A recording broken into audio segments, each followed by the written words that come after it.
table ronde sur le thème « Écrire l'histoire en train de se faire ». Donc j'ai vraiment beaucoup de plaisir à être ici, à modérer cette table ronde, et notamment à être à côté de Hélène Salon, donc qui est journaliste, grand reporter au Monde, au service international, qui est arabisante et qui a publié ce livre dont elle va parler, L'État islamique de Mossoul, histoire d'une entreprise totalitaire, qui a été publié à La Découverte en 2018 et qui a couvert elle-même la bataille de Mossoul, notamment entre octobre 2016 et juillet 2017 en Irak, et qui a passé plusieurs mois sur le terrain avec les forces irakiennes. Nous avons aussi le plaisir d'accueillir Hala Kodmani, qui est journaliste, grand reporter pour Libération. Elle a reçu en 2013 le prix de l'Association de la presse diplomatique française pour la couverture de la situation en Syrie. Et elle a publié Seul dans Raqqa, publié aux éditions Équateur, qui raconte l'histoire de Nissan Ibrahim, qui est né à Raqqa et qui aurait été exécuté par Daesh en janvier 2016. Alors j'emploie le conditionnel parce qu'elle précisera justement la question de l'identité virtuelle ou réelle de cette personne dont elle a recueilli les témoignages sur Facebook. Hala Kodmani a aussi publié La Syrie promise chez Sinbad Actes Sud en 2014. Elle a publié aussi Avril à Jénine avec Nahla Shahal à La Découverte en 2002, et elle a traduit d'Abderrahman Al-Kawakibi du despotisme chez le même éditeur en 2016. À côté d'elle, Omar Kaddour, qui est un écrivain syrien qui a publié des recueils de poèmes et de romans, et dont un roman noir qui s'appelle Qui ne connaît pas Simone, qui est non traduit, qui a été publié à Ras Al Khaimah dans les Émirats en 2013. Il écrit des articles sur la culture et la politique dans plusieurs journaux arabes, et tous les mardis, j'attends avec impatience son article qui est consacré notamment à la Syrie dans la revue en ligne Al-Moudoun qui paraît au Liban. Il s'est réfugié en France en 2014 et il a participé à cet ouvrage que j'ai coordonné et qui s'intitule Récits libres de Syrie, de la révolution à la guerre, qui a été publié aux éditions Garnier en 2018. Et dans cet ouvrage, Omar Kaddour a écrit deux articles. Un qui est plutôt un article d'analyse du caractère, qui s'intitule « Du caractère non citadin de la révolution syrienne », et puis un autre qui s'intitule « Portrait commun » et qui est beaucoup plus qui est littéraire, de style littéraire. Et puis enfin Ali El-Mokri, qui est un écrivain yéménite qui est arrivé en France il y a 3 ans et qui donc est un romancier, un journaliste qui a notamment publié 2 ouvrages qui ont été traduits en français, Le Beau Juif chez Liana Lévy et Femme interdite chez le même éditeur. Alors Ali El-Mokri a participé à un autre ouvrage que j'ai coordonné et qui aussi concerne la guerre au Yémen, qui s'intitule Yémen, écrire la guerre. Et dans cet ouvrage, qui, comme celui de la Syrie, est composé par des textes traduits de l'arabe, soit d'auteurs syriens pour le livre sur la Syrie, soit d'auteurs yéménites pour le livre sur le Yémen, Ali El-Mokri a publié le texte d'introduction qui s'intitule Yémen, le pouvoir ou la mort, où il relate notamment la question de l'échec de la révolution yéménite, notamment par les menées de l'ex-président Ali Abdallah Saleh, tué le 4 décembre 2017 à Sanaa. Donc, puisque c'est aujourd'hui le thème de l'histoire en train de se faire, mais une histoire en train de se faire dans une situation de guerre, dans beaucoup des pays qui sont concernés par cette table ronde, dans une situation de guerre aussi qui a vu la destruction de nombreuses villes, c'est bien Raqqa, Mossoul ou, dans le cas du Yémen, Saada ou Taez. Il est évident que les écrivains, les journalistes, les historiens aussi, et aujourd'hui on n'a pas d'historiens justement à cette table, c'est bien justement pour montrer que l'histoire n'est pas seulement écrite par les historiens, sont concernés par cette question de la violence et aussi du brouhaha de la guerre qui fait que comment écrire cette guerre lorsque parfois on n'a pas, ou cette histoire, quand on n'a pas accès au terrain, ou lorsqu'il faut effectivement aussi gérer des données dont il faut effectivement s'assurer de la crédibilité, de la viabilité des sources. Alors, pour ce faire, je vais tout de suite donner la parole à Hala Kodmani sur justement comment écrire cette histoire, puisque elle-même, dans son ouvrage, elle questionne aussi l'identité du personnage principal de son livre, et comment, dans une situation de guerre, avoir accès aux sources et aux données. Voilà. Oui, je crois que ça ne pouvait pas mieux tomber, de cet intitulé de l'histoire en train de s'écrire. Juste avant qu'on commence cette séance, j'étais en train de discuter avec un ami de Raqqa pour lui demander des dernières nouvelles, parce que sur la dernière bataille, sur les éventuels survivants, les éventuels otages qui pourraient être encore là, parce qu'on est dans le mystère absolu, comme vous savez, parce qu'il y a des rumeurs sur plusieurs personnalités disparues à Raqqa et ailleurs aux mains de l'État islamique, et qui aujourd'hui, comme on est dans le dernier réduit, des rumeurs courent comme quoi certains seraient encore là, et on se demande qui, bien entendu. Tout ça pour vous introduire. Moi, je me suis intéressée à Raqqa très vite, après, non pas après que la ville soit prise par l'État islamique, mais surtout parce que c'était la première capitale de province syrienne qui était passée hors du contrôle du régime de Bachar al-Assad. Et c'est une ville, et c'est pour ça que j'ai tenu à le retracer dans mon livre, qui a connu un printemps absolument extraordinaire. C'était au début de l'année 2013, quand elle a été, justement, quand les troupes du régime ont quitté la ville. Ce sont vraiment ces habitants qui en ont pris possession, et les meilleurs de ces habitants souvent.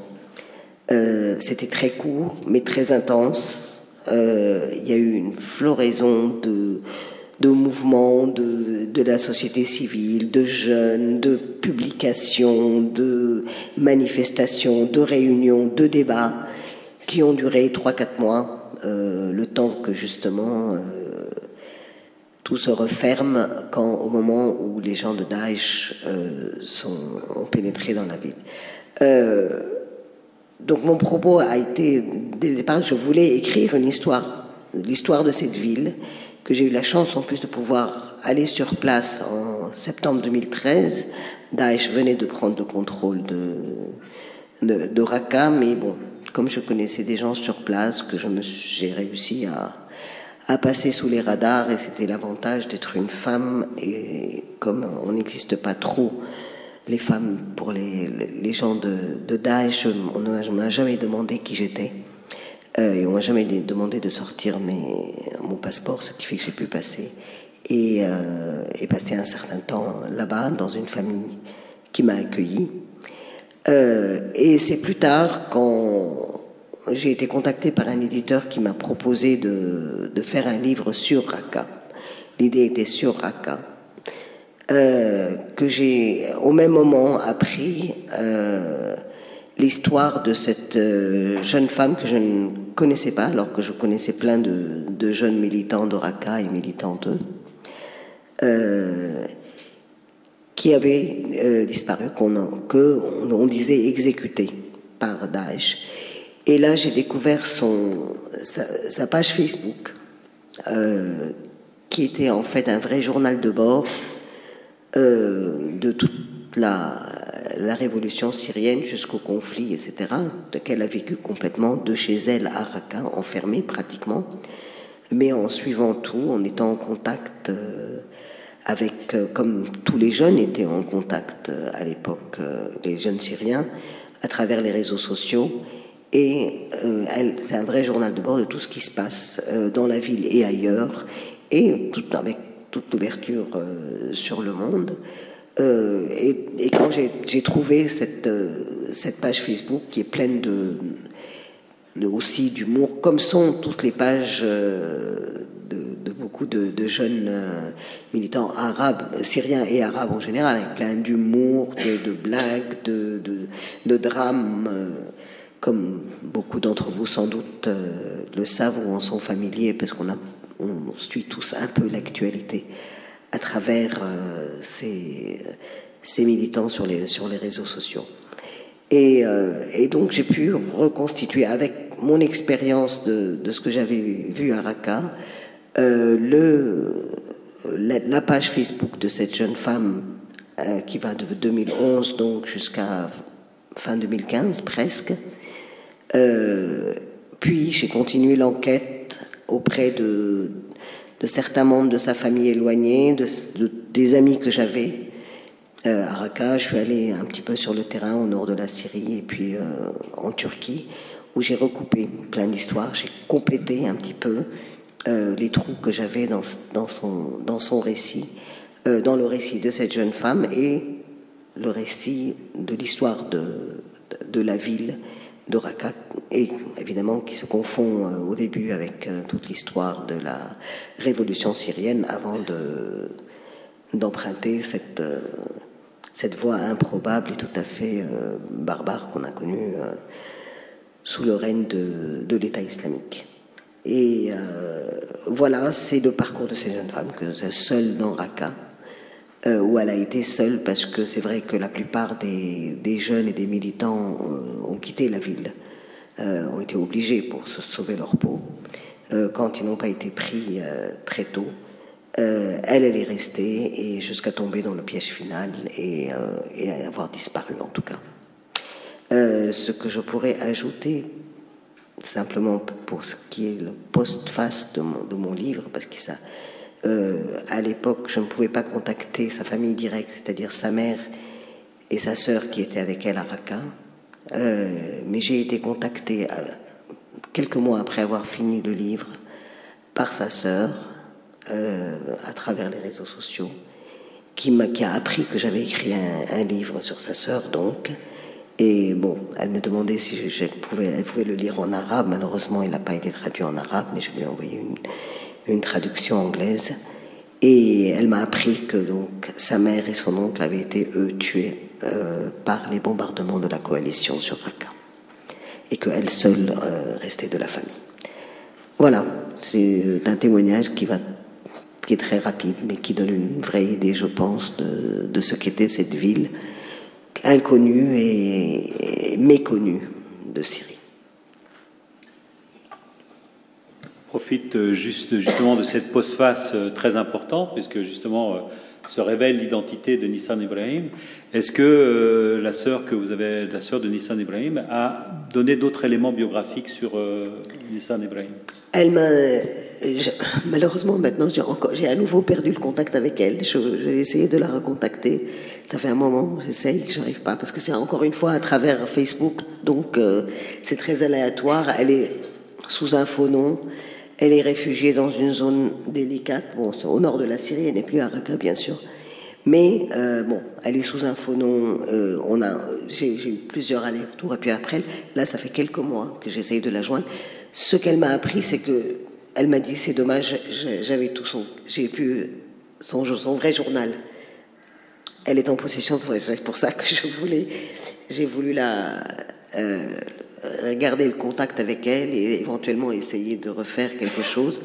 Et elle m'a simplement dit, j'aurais tellement pu vous aider. J'ai dit, bah oui, mais je pouvais pas, je n'avais pas votre contact et je savais que vous étiez en danger. À ce moment-là, quand j'ai écrit le livre, Raqqa était encore complètement occupé par Daesh, et je ne pouvais même pas prendre le risque de prendre contact avec elle. Merci beaucoup, Hala. Donc, on va passer maintenant, malheureusement, dans un autre contexte urbain, mais qui a aussi été sous l'emprise d'un ordre, ce que vous avez appelé dans votre livre un ordre social totalitaire, c'est-à-dire celui de Daesh, de l'État islamique à Mossoul. Et là, effectivement, les conditions d'accès au terrain, de collecte des données sont totalement différentes, puisque vous avez été lié aux forces irakiennes qui reprenaient la ville. Et donc, j'aimerais vous entendre, et on aimerait vous entendre en fait sur cette expérience qui vous a permis aussi d'écrire l'histoire de cette, non seulement de la prise de la ville, mais surtout de l'histoire de la ville sous l'emprise des djihadistes. Oui, donc je couvre l'Irak depuis 2014 avec la chute d'un tiers du pays aux mains de l'organisation État islamique, et c'est vrai que dès le début, on avait tous, les journalistes et certainement les chercheurs également, les yeux rivés sur Mossoul, car en Irak, c'est la plus grande métropole qui est au nord du pays, et il restait, et c'est un fait assez inédit, surtout le califat autoproclamé, 1 500 000 habitants. Donc c'est la ville qui a été où la population a réellement été occupée. Dans beaucoup de villes, il restait 5% de la population, quelques milliers. Là, on avait vraiment une ville avec une population, une métropole occupée, une administration. Et Allah le disait, elle a été une des rares à pouvoir entrer dans le califat, à rester un peu à Raqqa. Très peu de personnes, quasiment, n'a pu entrer à Mossoul, donc on n'avait que des bribes. Donc c'est vrai que pendant toute l'évolution de la bataille contre l'organisation État islamique, on a suivi en tant que journaliste les forces irakiennes appuyées par la coalition, et on attendait tous Raqqa parce que l'intérêt c'était de pouvoir être présent, bon, notamment pour la bataille. Ça, pour moi, par exemple, qui suis l'Irak, ça m'intéressait de travailler, de voir, d'observer les retrouvailles entre l'armée irakienne et la population de Mossoul, parce que les relations n'étaient pas bonnes, et c'est ce qui a aussi contribué à la chute de la ville.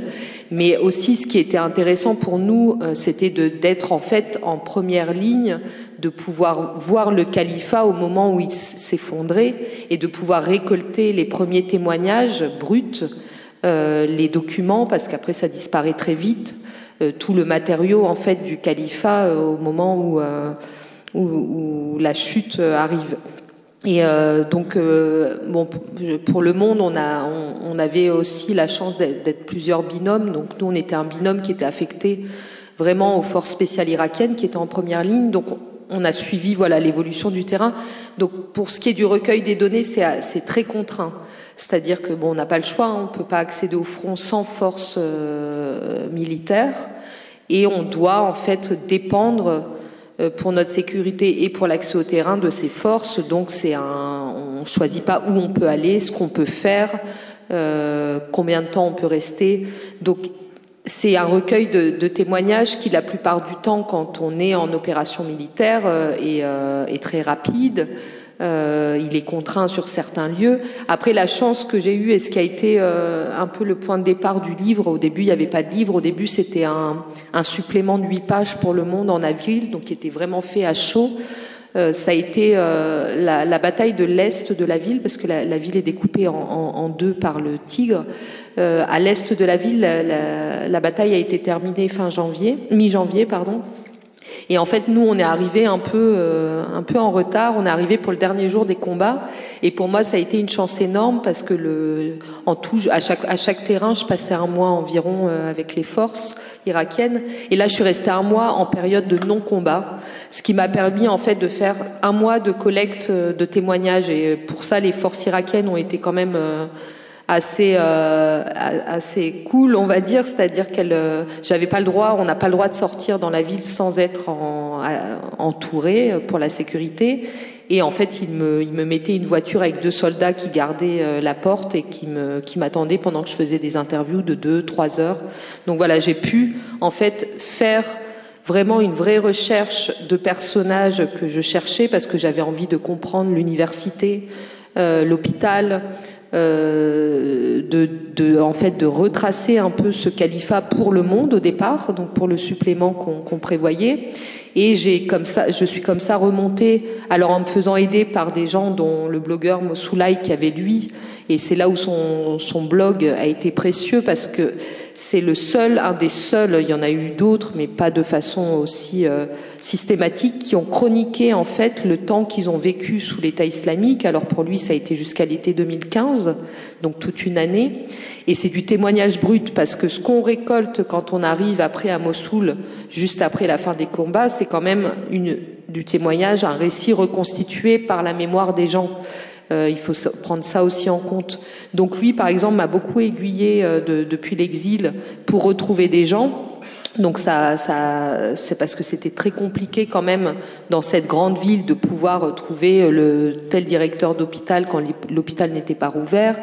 Et donc je suis remontée comme ça en fait à essayer de cadrer un peu ce califat, quelles ont été ces institutions, et aussi de multiplier le recueil de témoignages pour un peu recouper des tendances lourdes en fait sur vraiment les exactions, les exécutions, les taxes, la vie, la paranoïa des djihadistes. Donc ça m'a permis de reconstituer un peu tout ce règne, cette administration de l'État islamique pendant 3 ans et demi.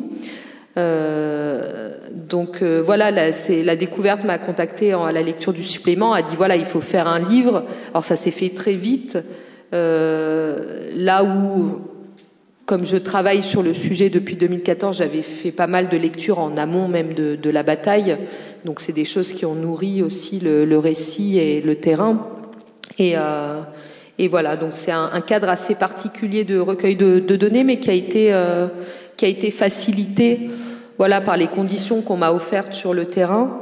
Et après, je suis retournée beaucoup à Mossoul depuis, et je revois les gens que j'ai interviewés, j'en revois d'autres, et en fait, ça continue à se recouper assez bien.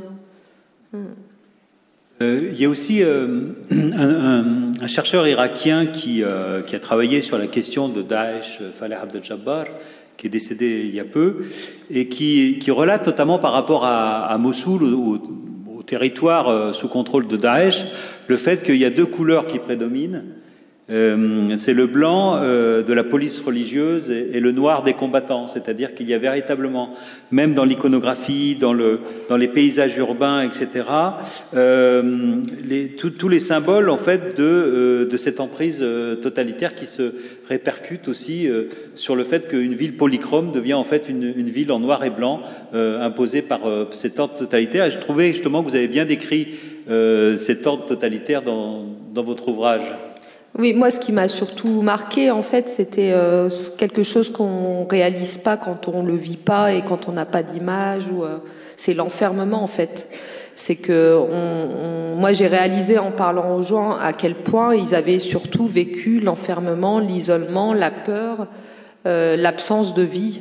Et c'était vraiment marquant de voir dès Mossoul, dès certains quartiers libérés, les gens marchaient. Et beaucoup marchaient, juste pour marcher. Alors il y avait aussi beaucoup de gens à vélo parce que il y avait plus beaucoup d'essence sous l'État islamique, donc tout le monde était en train de marcher ou à vélo.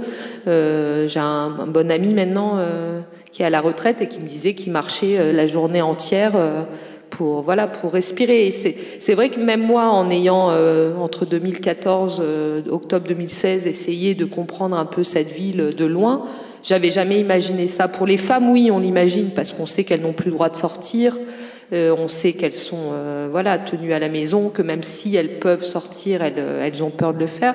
Mais on s'imagine pas à quel point c'est des familles entières qui ne sortent plus. Merci beaucoup. Donc peut-être qu'on retournera à Mossoul si on a le temps.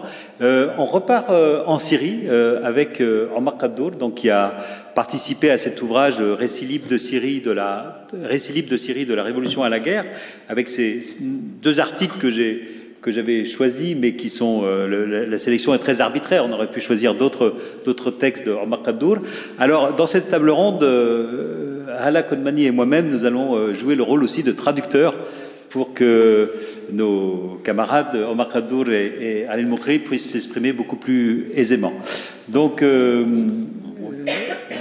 Donc peut-être que Omar, mais Omar comprend quand même aussi le français.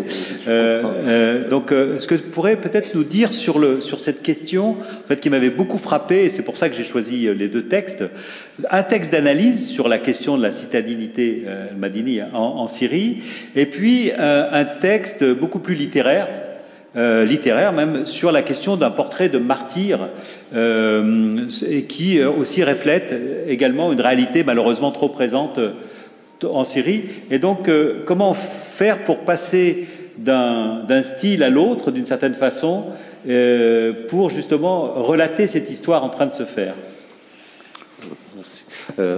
طبعا أنا بكتب في الأصل أدب، وهذا الشيء سهل بالنسبة لي إنه أكتب سرد مثل ما حصل في نص بورتريه مشترك. Oui, habituellement, j'écris plutôt de la littérature, c'est-à-dire des récits littéraires en continuité. رح أحكي قصة النص. في أحد الأيام كنت عم أبحث عن مقال ضائع إلي على جوجل، فبأحد النتائج ظهر إلي على يوتيوب ضمن جوجل بس، ولكن على يوتيوب تشييع الشهيد عمر قدور في زملكا.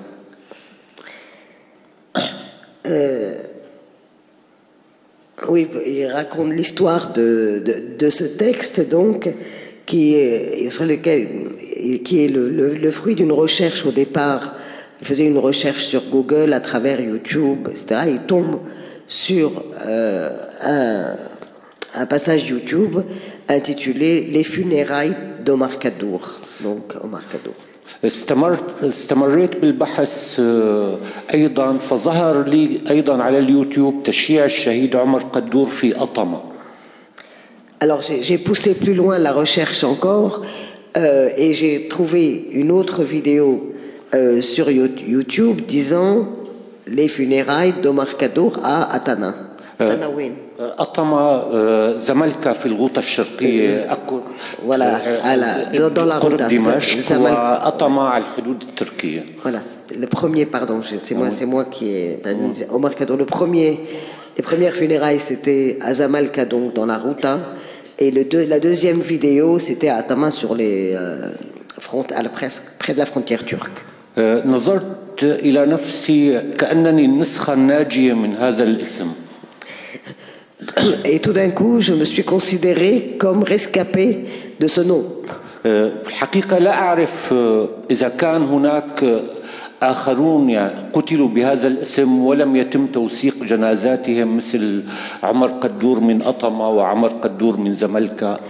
Oui, je commençais à me demander combien d'autres Omar Kaddour ont pu disparaître et dont la mort n'aurait pas été documentée à part celui de Zamalka et celui de Atama.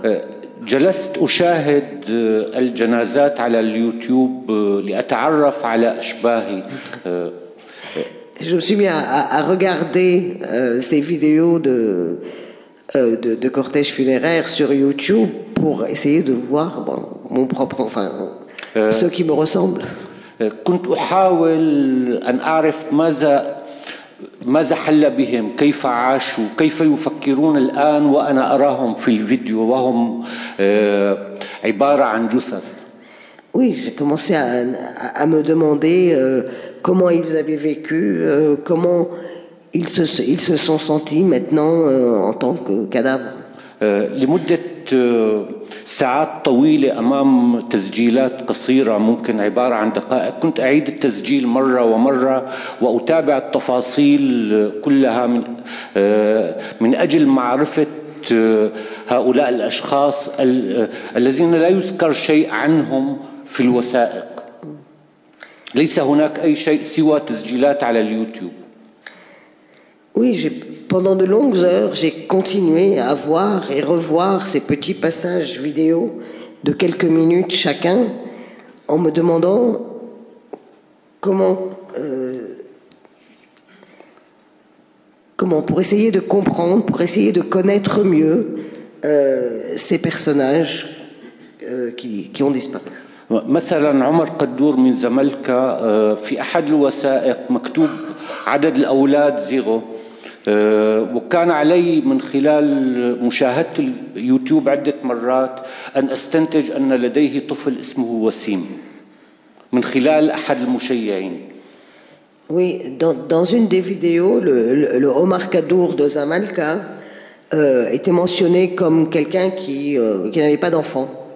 Et puis après, une des personnes qui participait à l'enterrement, aux funérailles, a quand même mentionné qu'il avait un enfant qui s'appelait Wassim. عمر قدور من أطمة مثلا كنت أتوقع أنه حضر صلاة يوم الجمعة. L'Omar Kadour d'Atama, je pensais qu'il avait participé à la prière du vendredi. في ذلك اليوم كان خطيب الجمعة في المدينة هو فلسطيني من تنظيم القاعدة ليخطب لأول مرة في أطمة. Et ce jour-là, à la prière de vendredi, l'imam qui assurait la prière était un Palestinien de l'organisation Al-Qaïda qui était installé à Atama. كنت أحاول بناء عوالم عمر قدور واحد وعمر قدور اثنين كنوع من المسؤولية ربما تجاه هذا الاسم. J'essayais de reconstituer ou de brosser les portraits du premier Omar Kadour et du deuxième Omar Kadour comme si j'avais la responsabilité de porter ce nom. ربما نوع من التكفير عن أنني بقيت حيا وهم ماتوا. Comme si je voulais me faire pardonner d'être encore vivant alors que les deux autres Omar Kadour sont morts. العمل بقي فيما بعد النسخة المطبوعة وقضيت ساعات أخرى مع التسجيلات على اليوتيوب لأنه العمل بدأ يتحول إلى رواية وقريبا راح تنجز. Voilà, j'ai commencé à écrire ce texte et pendant que j'écrivais le texte, je revoyais encore ces passages vidéo et donc j'ai passé encore de longues heures et en me disant que ce travail va finir par donner un roman et c'est probablement ce qui va se passer. بالطبع هالرواية لما تصدر راح تكون مهداة للنسخ الميتة مني. Bien entendu, ce roman, je le dédicacerai aux exemplaires morts de moi-même. Merci beaucoup, Omar. Donc on voit bien aussi l'importance également de la fiction et du roman pour relater l'histoire. Hein. On voit aussi bien en Irak qu'en Syrie de nombreux romans publiés ces dernières années sur la question de la guerre. On pense à Sinan Antoun, on pense à Khaled Khalife, etc., Mustafa Khalife ou d'autres, et qui aussi prennent en compte la question de l'anonymat de la mort, puisque dans beaucoup de ces romans, justement, dans un qui s'appelle Cadavre Expo, d'un Irakien, Frankenstein à Bagdad, aussi d'un autre Irakien, ou Seul le grenadier de Sinan Antoun, où bien sûr la mort est une corvée de Khaled Khalifa. On voit bien combien non seulement la mort est présente, mais aussi cette anonymisation de la mort par les tueries de masse qui sont arrivées. Et donc, on peut dire que peut-être ce roman futur se rattachera peut-être à ce courant. Alors maintenant, effectivement, on a parlé de la Syrie, on reviendra sur la Syrie, mais comme nous allons profiter de la présence de Alel Mokri qui est en France, donc, et qui est là ce soir, pour parler aussi du Yémen, et aussi pas seulement de la guerre, mais aussi de comment écrire cette guerre, et notamment quels sont aussi, puisque Alel Mokri est un peu dans la même situation que Omar Kadour, c'est-à-dire qu'il écrit à la fois de la fiction, et dans le livre Yémen, écrire la guerre, il a aussi écrit un essai sur la question du pouvoir politique au Yémen. Et donc le fait qu'il est journaliste aussi lui permet d'avoir également cette relation avec la réalité et les événements. Et donc on va lui poser la question sur justement cette question de l'écriture aujourd'hui aussi également en France, maintenant qu'il est loin du champ de bataille. مساء الخير. في الحقيقة أولا ممكن أحكي قصة من التراث اليمني نشرت أيضا في كتاب كتابة الحرب الذي أعده وحرره فرانك ميغمي. ترجع القصة إلى القرن الخامس الميلادي، وصاحبها هو ملك المملكة الحميرية اليمنية اسمه أسعد الكامل، وهو يقال إنه أول من اعتنق اليهودية في اليمن. أرسل ابنه إلى كاهنة أو من عالم خرافي يعني غير جنية إليها، فابنه ذهب إلى هذه الكاهنة فقالت له اجلس على الكرسي، وكان الكرسي ملي بالعقارب والحيات أي الأفاعي، فرفض وجلس في الأرض. ثم قدمت له صحنا فيه رؤوس أناس ليأكلها، فرفض أيضا. ثم أعطته قدحا به دم، فرفض أيضا. فقالت له إن همتك أقل من همة أبيك، أو أنك ليس لديك نفس الحماس الذي عند والدك، فاذهب، ولكن إذا لقيت سوف تلقى أحدهم يخرج من الباب في المدينة الذي كانت في جوار صنعاء، حين تجده فاقتله. فخرج، فوجد هذا الشخص الذي خرج من أول من الباب هو أخوه، فلم يقتله، فعاد إلى أبيه فقال له أبوه إنما هذه لأنه ما أعطتك الكاهنة هي أمثولة لكيف يتم الحكم، من يملك، كيف يكون الحكم في مملكة حمير اليمنية. Bien, je vais essayer de résumer. Donc, Alain Mokri commence... Alain Mokri commence par un récit qu'il a publié, d'ailleurs, qu'il cite qu'il mentionne dans son texte Yémen, le pouvoir et la mort. C'est un récit du patrimoine yéménite. Il s'agit au 5e siècle de notre ère du roi Himyarite Asad al-Kamel, qui est très fameux au Yémen, qui s'est converti au judaïsme et qui a envoyé son fils à une prêtresse pour la rencontrer, et la prêtresse lui a dit en l'accueillant: assieds-toi sur une chaise.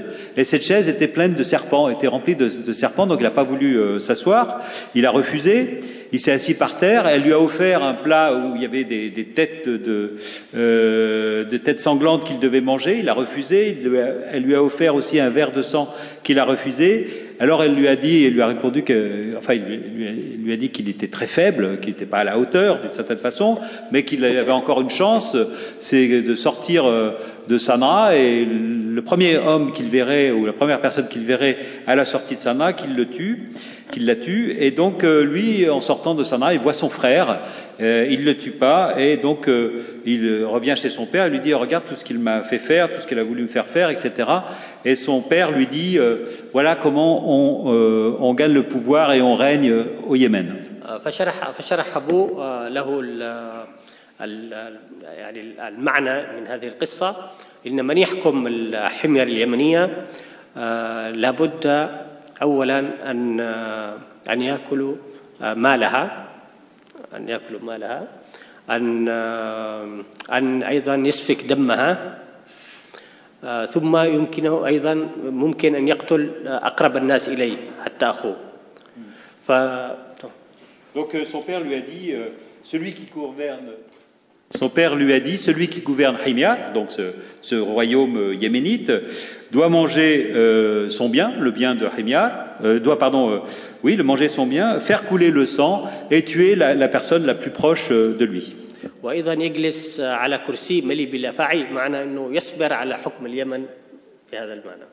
Et il doit donc s'asseoir sur un siège rempli de serpents. حدث مرة أن علي عبد الله صالح في حوار صحفي قال أن حكم اليمن هو كمثل الذي يجلس فوق كرسي من الأفاعي. Et Ali Abdallah Saleh, donc l'ex-président yéménite qui a été tué en décembre 2007, a dit une fois dans un entretien journalistique que gouverner le Yémen, c'est comme être assis sur des têtes de serpents. فصارت المقولة تردد على أن القائلها هو علي عبد الله صالح وهو الحكيم وأنه له رأي ثاقب بهذا المعنى. وألفت كتب تحمل عنوان أنه صالح والحكم الأفاعي بلغات مختلفة. Et donc, depuis cet entretien journalistique, en fait, on a pensé que ce récit avait été créé par Ali Abdallah Saleh et que, en fait, même ce récit manifestait d'une certaine façon sa sagesse et sa compétence à tenir le pouvoir, ses qualités de dirigeant par rapport au Yémen, qui est un pays où régner ou être un souverain gouverné est extrêmement dangereux. وهي كما تبدو يعني طبعا سرقة فكرية يعني من التراث، ولكنه ظل يكررها باستمرار وبدون أن يقول عن الشروط الأخرى الذي هو نهب المال وغيره. Alors effectivement, j'ai oublié de dire aussi tout à l'heure que beaucoup de livres concernant le Yémen portent ce titre, Danser sur la tête des serpents, en fait, ou régner sur la tête des serpents. Mais Ali Abdallah Saleh, qui a emprunté ce récit au patrimoine yéménite, a oublié de dire ce qui suivait, c'est-à-dire dans ce récit, c'est-à-dire que gouverner Himyar, donc le Yémen, c'est aussi voler ses biens et faire couler le sang de ses proches. هذه المقولة بصعوبة حكم اليمن أيضا كرسها أحد الشعراء الذين كانوا مقربين من صالح، وقال فيها أنه فأتعس الناس في الدنيا وأنكدهم من يمتطي الليث أو من يحكم اليمن. فليقصد أنه أكثر مشكلة ممكن تواجه الشخص في القصيدة أنه يمتطي الأسد. طبعا الأسد ليس الأسد سوري، يعني يمتطي الأسد أو يحكم اليمن. يمتطي يعني يركب الأسد أو يمتطي، لأنه يعني أصعب شيء في الإنسان يعني يمتطي أو يحكم اليمن أو يحكم اليمن. Donc en fait il continue Al-Mokri continue sur la question de ce récit et sur les commentaires faits par un poète proche de Saleh et qui est très connu et qui donc a fait un poème que je ne traduirai pas parce qu'il est très difficile à traduire, mais qui en résumé dit qu'en fait soit on gouverne le Yémen, c'est comme d'une certaine façon chevaucher un lion. هذه مقولة يعني مع مقولات أخرى كرست دائما إنه القائد الضرورة أو الذي لا يمكن التخلي عنه بحكم اليمن. Donc en fait, tous ces récits qui tournaient autour de cette question du serpent, de gouverner sur la tête de serpent, etc., c'était aussi construit pour, d'une certaine façon, fabriquer l'aura de ce dirigeant qui était le seul finalement à pouvoir gouverner le Yémen. وذات مرة هدد صالح إنه اليمن إذا حكمها المحتجون هؤلاء الذين يخرجون إلى الشوارع إنه سيكون مصير اليمن مثل الصومال، أي تتمزق الدولة وتكون هناك حرب أهلية. Et donc Ali Abdallah Saleh disait que si mes opposants arrivaient au pouvoir, eh bien le destin du Yémen serait comme celui de la Somalie, c'est-à-dire que l'État serait disloqué et le pays serait morcelé.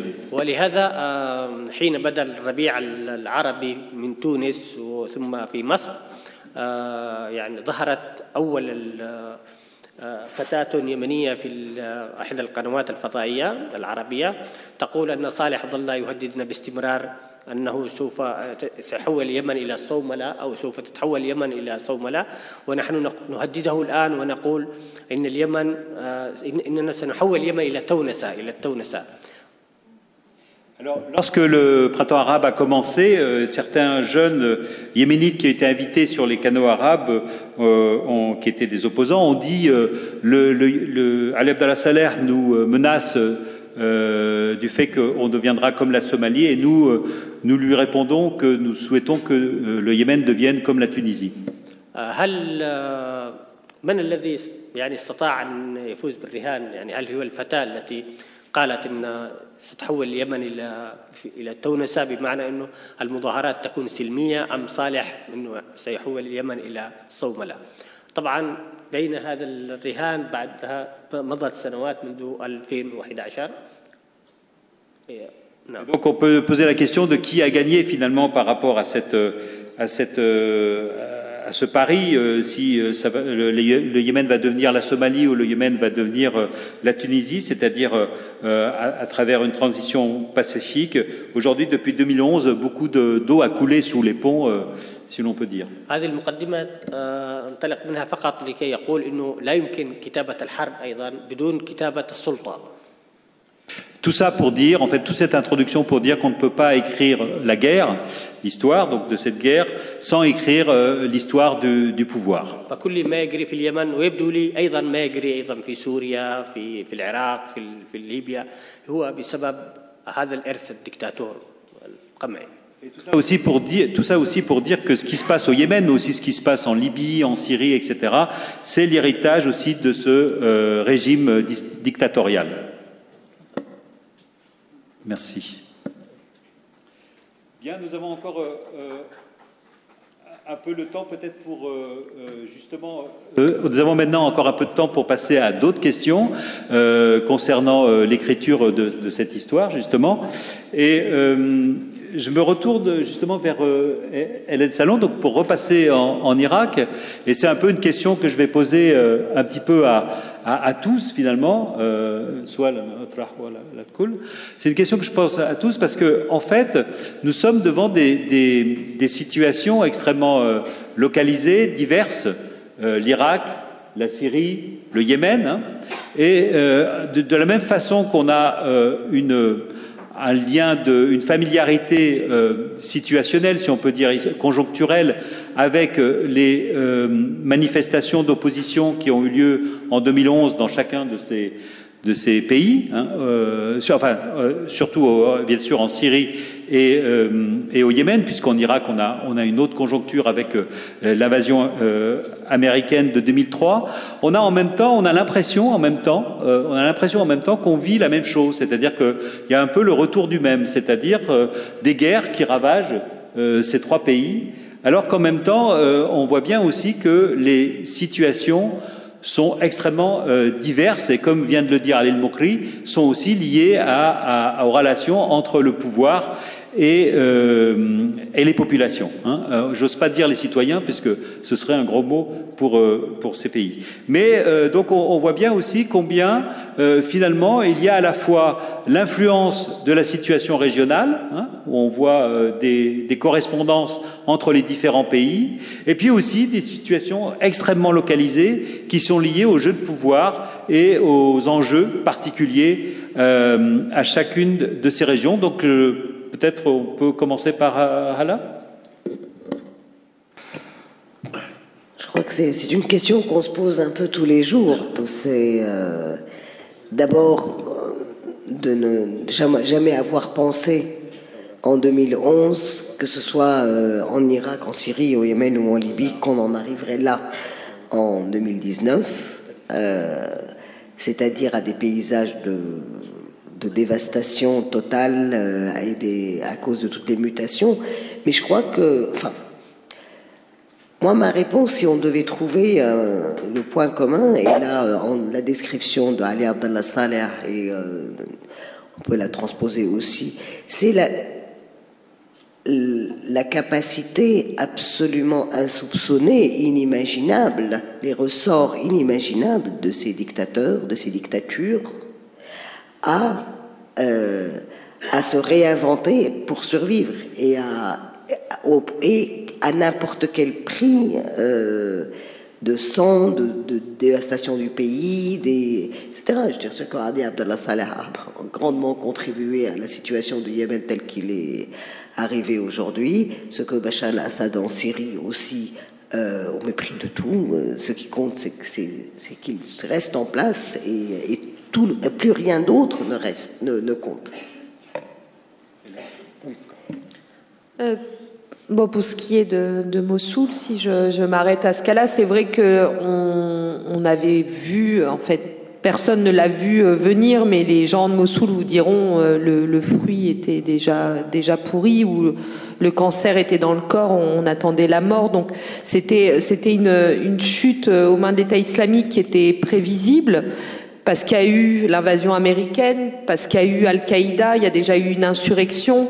Et quand Al-Qaïda avait été vraiment chassé de la ville en 2008, en fait, Mossoul a vécu entre 2008 et 2014 dans un état de déliquescence, de pourrissement de la situation. Donc, je vous disais tout à l'heure, une population à majorité arabe sunnite, avec une minorité kurde, des yézidis, quelques chiites, etc., mais qui se retrouvaient dans un face-à-face de défiance avec les autorités chiites, qui sont la majorité à Bagdad, et les forces de l'ordre qui étaient devenues à majorité chiite.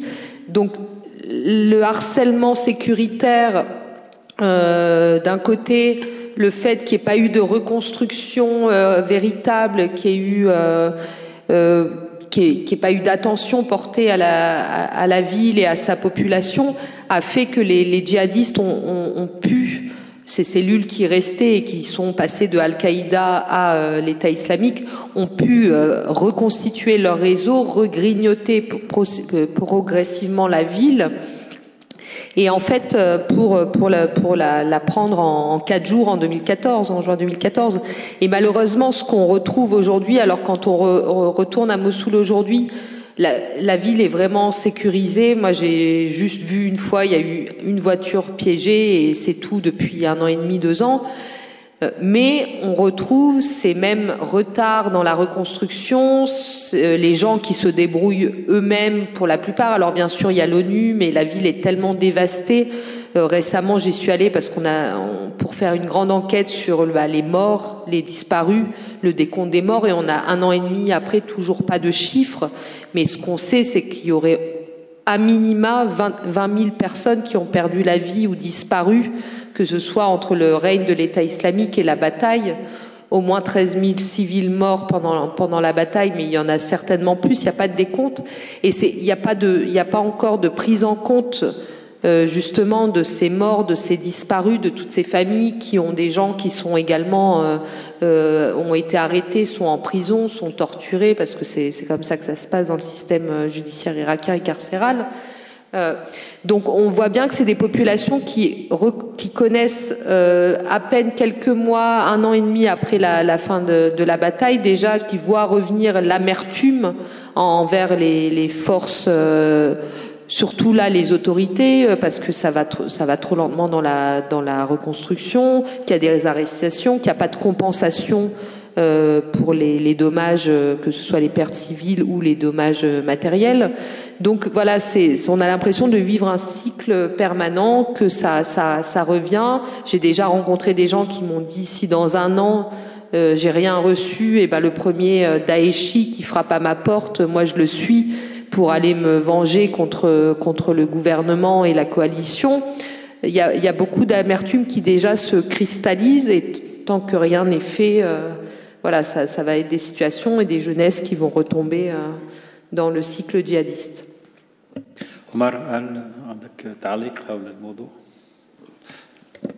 التعليق الوحيد انه نحن يمكن لما كنت عم بحكي عن الادب، مخيلة الكتابة ما كانت تتوقع بعام 2011 الوحشية القصوى التي شهدناها في سوريا مثلا.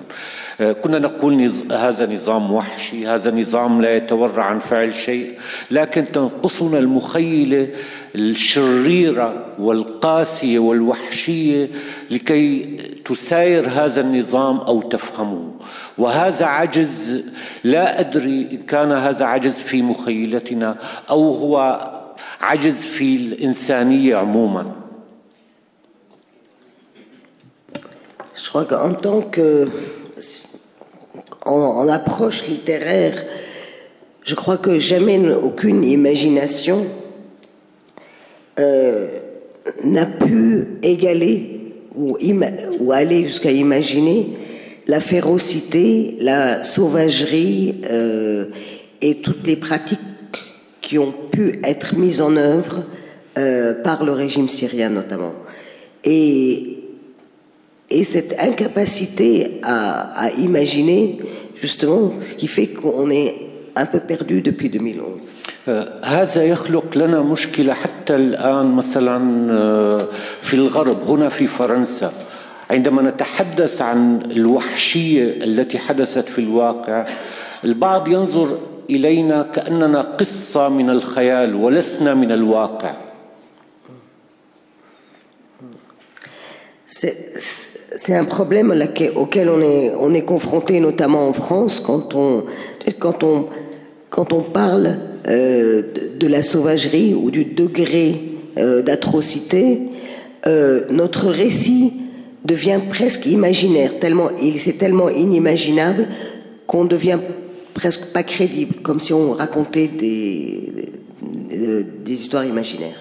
حتى في إحدى المرات كنت أتحدث عن فيلم لأسامة محمد فقلت للحاضرين أنا أمامكم موجود في الصالة ولم أخرج من الشاشة ومكاني هنا في الصالة أو مكاني الأصلي في سوريا وليس في كتاب وليس بمعنى أن هذه الوحشية هي موجودة في الواقع وهذا ما أحب أن أؤكد عليه دائما لكي لا ننسى ولكي لا نصبح قصة من قصص الخيال مثلا قصة تشبه مثلا 1984 لأورويل أو شيء من هذا القبيل.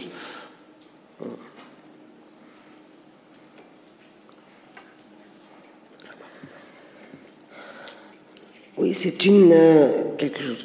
Une fois, quand je parlais à la suite de la projection d'un film d'Osama Mohammed, j'ai dû expliquer que j'étais réellement, je suis dans l'écran et en même temps, c'est une réalité qu'on voit. Ce n'est pas seulement du cinéma, exactement comme dans les livres. Et j'ai toujours cette difficulté à décrire cette sauvagerie comme réelle, qui appartient vraiment à la réalité, et on doit lutter, non pas seulement pour ne pas être oublié ou ne pas oublier, pour ne pas devenir aussi un récit, une sorte de récit imaginaire, de fiction, en quelque sorte comme le roman 1984 de George Orwell, l'histoire syrienne appartient à ça. Merci. Et donc il y a aussi un thème aussi qu'on va aborder très rapidement avec Ali El-Mokri, c'est aussi la question de non pas de l'écriture documentaire, parce que effectivement dans la fiction aussi c'est très à la mode aujourd'hui en France cette écriture historique documentaire qui est entre la fiction et le documentaire, mais comment finalement la situation se reflète également dans le style d'écriture et dans les thèmes d'écriture, notamment chez Ali El-Mokri dans son œuvre. حين طبعا شهدت الأشهر الأولى للحرب في اليمن يعني لما كنت أتوقعها بهذا الشكل، يعني بهذا الشكل من الرعب والخوف يعني طبعا كنت دائما نتابع الحرب في السينما في الأخبار في ما شابه ذلك، لكن أن نعيشها هذه مسألة أخرى، خاصة وقد اكتشفنا أن بيتنا اللي نسكن فيه كانت في قرب من المعسكر، ففجأة نسمع يعني قذائف هائلة، صواريخ تسقط على هذا المعسكر الهائل، فتنقلنا من مكان إلى من مدينة إلى أخرى ومن قرية إلى أخرى، حتى أنا غادرت في البداية، كانت لي دعوات إلى خارج اليمن، غادرت إلى جيبوتي يعني في البداية، فكانت طبعا ما فيش رحلات في حينها، رحلات قوية ولا في شيء، وكان دائما عبر المراكب سيئة كمان كانوا ينقلوا فيها الأبقار من جيبوتي إلى اليمن، ثم حين يعودون إلى جيبوتي يأخذوا فيها أناس في نفس المركب، في نفس الأماكن اللي تجلس فيها الأبقار. ففي جيبوتي كنت حتى لو حين أسمع صفقة باب أو اهتزاز أي شيء أشعر كأنه هناك انفجار في جواري. ظل هذا الإحساس باستمرار معي حتى حين رحت للقاهرة وحين وصلت إلى باريس. يعني لم يعني كان عندي مشروع رواية في اليمن، وكانت لها سنوات. يعني كنت أحاول أن أكتب رواية عن دكتاتور، يعني طبعا دكتاتور عربي يعني كل القدرة، مهيمن له، يوصل صفاته إلى الله إذ لم يتجاوزها.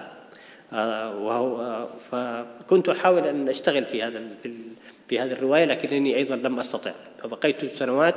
لأن المكان الذي كنت أجلس فيه، مكان مكتبتي الذي كنت أراها أمامي وأنا أكتب، الأجواء افتقدتها، ولهذا لم أستطع أن أكتب. Alors, dans les premiers mois de la guerre, je ne savais pas ce que c'était la guerre, et donc j'ai connu les premiers mois de la guerre au Yémen. Et j'habitais Sanaa à l'époque, et notamment dans une maison qui était proche d'une caserne, et on entendait les bombes qui explosaient dans cette caserne qui était la cible de la coalition. Et donc on a déménagé plusieurs fois avec la famille pour quitter cet endroit dangereux. Et grâce à une invitation finalement littéraire, je suis parvenu à sortir du pays, puisqu'il n'y avait pas d'avion. Je suis passé par Djibouti, notamment sur un boutre qui est un bateau, donc qui apporte les vaches de Djibouti au Yémen. Et donc c'est grâce à ce boutre que je suis allé à Djibouti. Et même à Djibouti, j'étais encore sous l'emprise de la guerre, du fait que chaque fois que j'entendais une porte qui claquait, etc., je pensais que c'était une explosion, ce qui m'a jamais quitté, même lors de mon séjour à Paris.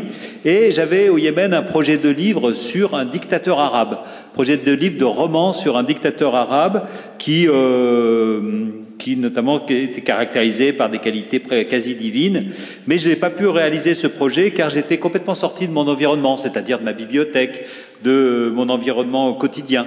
Et donc, il va nous dire la suite. طبعا أقول إنه نهيت روايتي أخيرا، نهيت هذه الرواية بعد مشقة يعني من تغير هذه الأجواء. وفي كل الأحوال في أثناء الكتابة لم أتخيل أنني سأكتب عن دكتاتورنا الخاص، دكتاتورنا اليمني، لأن الدكتاتور العربي يعني متوفر يعني وبكثرة بهذا الصورة الذي ممكن أن يقدمها الواحد في الرواية أو الكاتب في الرواية. لكن بدأ لي أن الدكتاتور اليمني لا يمكن التعامل معه بهذه الطريقة، فهو يعني أكثر مراوغة من كل الدكتاتوريين العرب، من كل المتسلطين والطغاة العرب. فهو يعني كل دكتاتور عربي يقابلك كرجل سلطة، كمهيمن، كمتكبر، لكن صالح كان يعني يقابل كل الناس بابتسامة وبمزاح وبضحك. وكنا أنا أحد العاملين في الصحافة، كنت شديد الانتقاد إليه وأكتب مقالات حادة، وكان يحاول بقدر الإمكان أن يستقطبك وأن تكون إلى صفه يعني، ثم يحاربك فيما بعد بأساليب أخرى، بأساليب مبتكرة أكثر حداثة وأكثر مراوغة من كل الدكتاتوريين العرب. Alors finalement, j'ai une bonne nouvelle à annoncer puisque je viens de finir ce roman en France. Je viens d'écrire ce roman qui en fait ne concerne pas le dictateur yéménite, mais un dictateur arabe qui en fait possède plusieurs traits de différents dictateurs. Parce que j'ai pas voulu écrire sur le dictateur yéménite parce que je trouve que ce dictateur yéménite qui est Ali Abdallah Saleh, il est encore plus rusé, plus manœuvrier que les autres dictateurs. Par exemple, Saleh était une personne très agréable, qui souriait, qui vous recevait, et moi-même j'ai été reçu comme d'autres. Mais j'écrivais contre lui comme journaliste, j'étais un opposant et j'écrivais contre Saleh, mais il employait des ruses beaucoup plus sophistiquées que les autres dictateurs arabes pour essayer de vous faire taire. اليابانيون يتحدثون بكثرة في جلساتهم الخاصة، في الأتوبيسات، في المقاهي، في الجلسات أيضا اللي تقام يوميا، وينتقدون بشكل حاد يعني كانوا علي عبد الله صالح، وليس صالح في استمرار أي رجل سلطة. يعني في اليمن هناك مساحة كان، ولهذا فيما بعد تمت عمل الأحزاب يعني بالانفراد، كان هناك في تعدد سياسي وتعدد صحفي. لهذا نقول إنه الكتابة هنا صعبة، ولا أعرف من سيكتب هذه الرواية عن الدكتاتور اليمني فيما بعد. Il faut dire aussi que les Yéménites critiquent beaucoup dans les rues, dans les bus, dans les autobus, etc., dans les salons de quat. Ils critiquent beaucoup les dirigeants, leurs dirigeants. Il y a un espace de liberté, il y a un pluralisme. Enfin, il y avait un pluralisme de la presse. Il y a aussi différents partis politiques. Et donc, la question que je me pose aujourd'hui, c'est quel est le Yéménite, quel est l'écrivain yéménite qui va écrire un roman sur ces années d'Ali Abdallah Saleh, qui est resté 33 ans au pouvoir. Maintenant, nous allons pouvoir passer aux questions, s'il y en a, donc dans ces quelques minutes qui restent.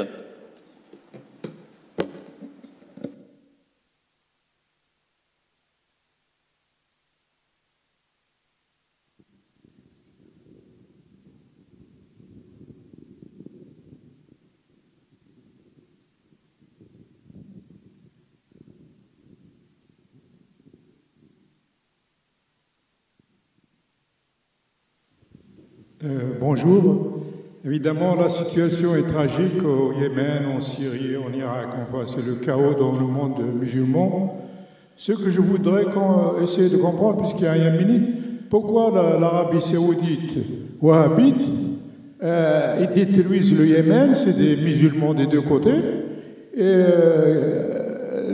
avec les Houthis, je crois, chiites. Donc, ça s'est passé, le chiisme s'est passé au 7e siècle, 14 siècles après. Comment on peut massacrer au nom de Dieu des enfants, des hôpitaux? Je ne comprends pas. Enfin, je comprends pas. Je pense qu'il y a des manipulations politiques, mais c'est une grande douleur. Voilà.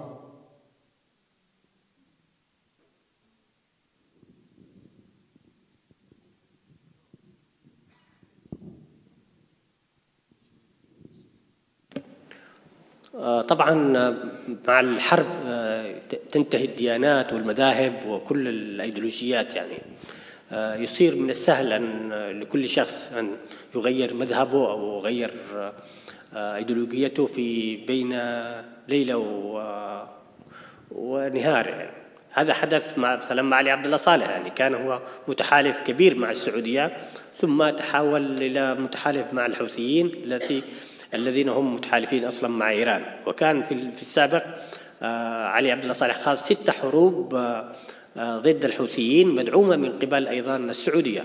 فصار من الصعب أن نتحدث على أنه صراع إسلامي أو صراع بما يشبه ذلك، لكن هذا هو يعني خريطة الحرب في اليمن تقول أن لم تعد هناك حتى هوية يعني للمحاربين.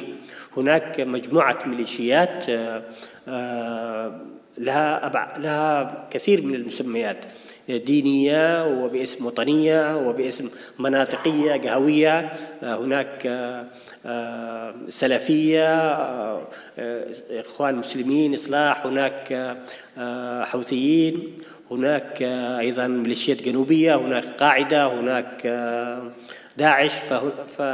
فخريطة المتحاربين يعني صارت تتسع كثيرا، وكلهم أحيانا يرفعون شعارات أنهم مسلمون أو ما شابه ذلك.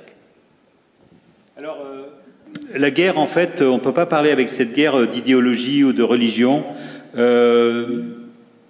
Il est très facile en fait de changer d'idéologie, notamment au Yémen. Comment expliquer, par exemple, que Saleh, qui a été allié de l'Arabie Saoudite et qui a conduit 6 guerres contre les Houthis entre 2004 et 2010, ensuite s'est allié avec les Houthis en 2014.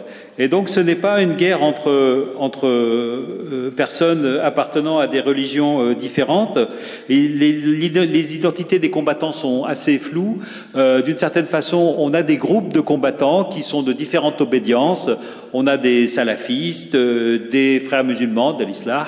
On a des gens de Daesh, on a d'Al-Qaïda, on a des houthistes, on a aussi des combattants sudistes qui réclament l'indépendance du Sud au Yémen.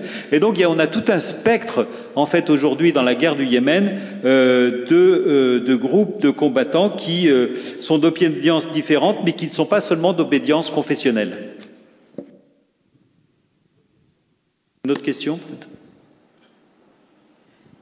peut-être Madame.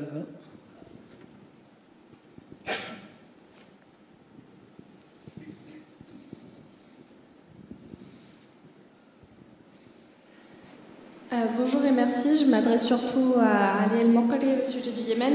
En fait, je me demandais ce que vous pensiez, vous qui êtes yéménite et qui parlez du Yémen, de la manière dont on parle, ou plutôt qu'on parle peu, et voire pas du Yémen, de la situation du conflit à l'étranger, notamment en Occident et en France.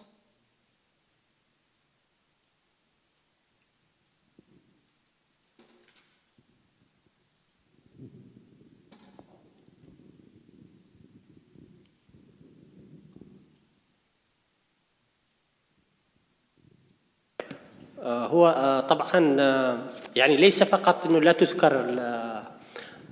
تذكر الحرب في اليمن فقط، لا تذكر الحرب في اليمن في وسائل الاعلام فقط، ايضا تشخيص الحرب، تشخيص او ما يجري في اليمن ايضا يكون غالبا غير دقيق.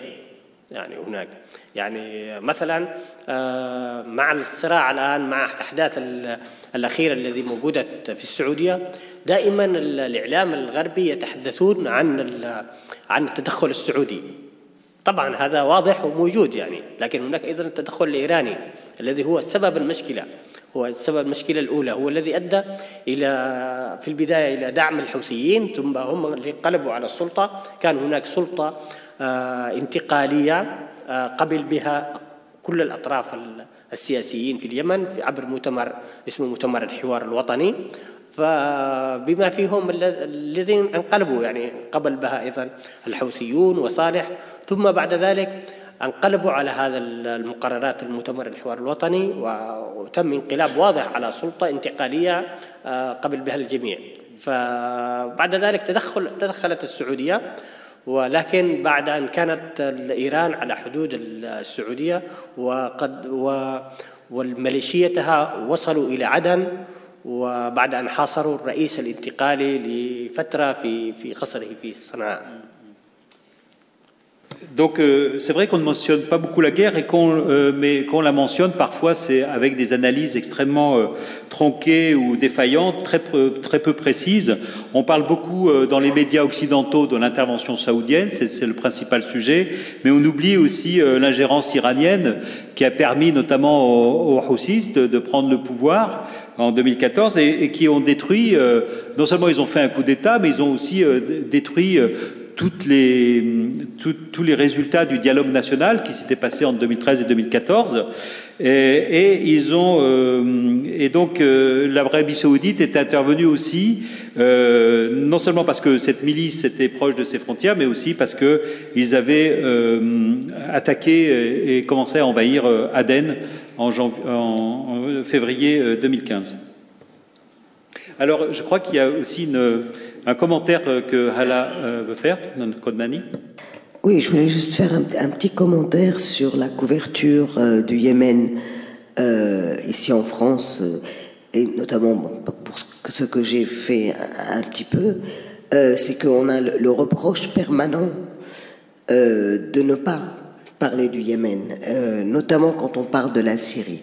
Et c'est évidemment, on est complètement dans un rapport polémique, comme si on ne voulait pas dénoncer l'Arabie saoudite. C'était ça, ceux qui reprochent de ne pas parler du Yémen, c'est exactement cette arrière-pensée et pas d'autre.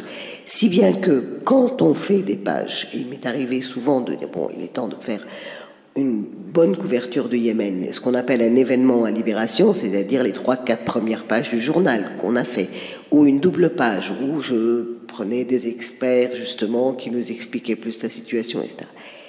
Eh bien, c'était les numéros les moins lus, ceux qui intéressaient on peut voir sur le site, c'était vraiment les sujets qui n'intéressaient presque personne. On voyait, et à chaque fois, on nous disait, mais attends, le Yémen, c'est sympa, mais enfin, ça n'intéresse personne.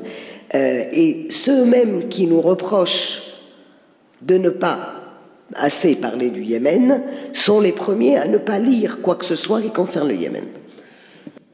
Malheureusement, sur ces paroles un petit peu décourageantes, on a encore une dernière question, alors, parce qu'on doit aller signer. Oui. On entend ?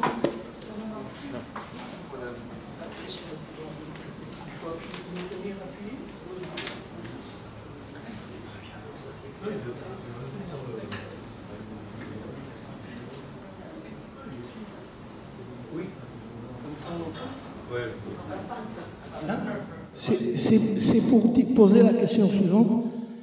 Tout le monde comprend que sous la dictature, sous n'importe quelle dictature, les gens souffrent. Mais la question simple, comment sortir des dictatures? Est-ce qu'il faut, au nom des droits de l'homme, envahir des pays? C'est ça la question simple.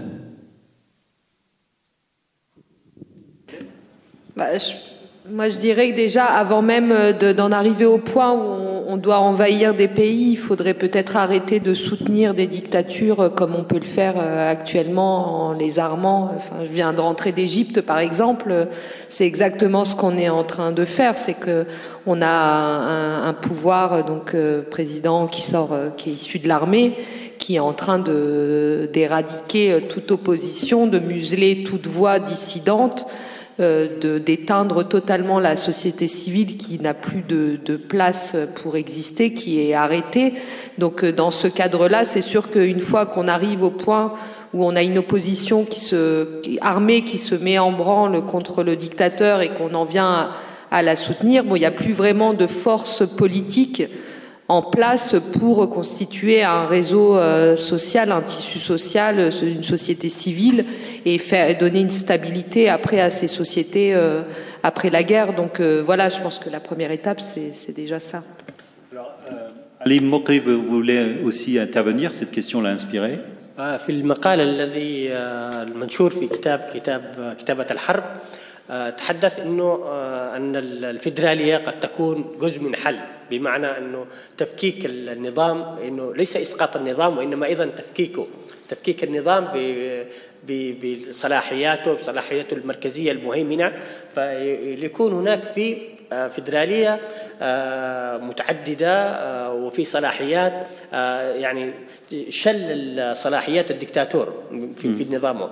لكن هناك أيضا مقولة في رواية خريف البطريرك لجابرييل غارسيا ماركيز، حين يعني يقول أحد الشخوص يقول له: يا سيدي الجنرال، ها هم الآن يجتمعون يتقاسمون الأرض والثروات وباسم الفيدرالية. فربما أيضا تكون الفيدرالية أيضا وسيلة للفساد أيضا أو بشكل من أشكال للسلطة. Donc c'est sur... il revient l'article qu'il a publié dans Yémen écrire la guerre, Yémen le pouvoir ou la mort, et où il mentionne justement la solution qui avait été trouvée en 2014 pour être une solution pour le Yémen, c'est-à-dire changer le régime politique, non pas simplement faire chuter le régime, mais donner un nouveau modèle politique au Yémen, c'était le fédéralisme, qui aurait pu justement permettre le non-retour du dictateur en répartissant les compétences de pouvoir dans différentes régions, parce que le Yémen était divisé dans ce projet en 6 régions. Mais il a trouvé aussi dans un roman de Marquez que aussi le fédéralisme peut donner aussi, faire parvenir le contraire, c'est-à-dire susciter le contraire comme résultat, un résultat négatif avec aussi la corruption qui peut naître par ce biais. Voilà, je vous remercie beaucoup pour votre écoute et je vous invite, pour ceux qui le veulent, à la signature des auteurs à la librairie. Merci.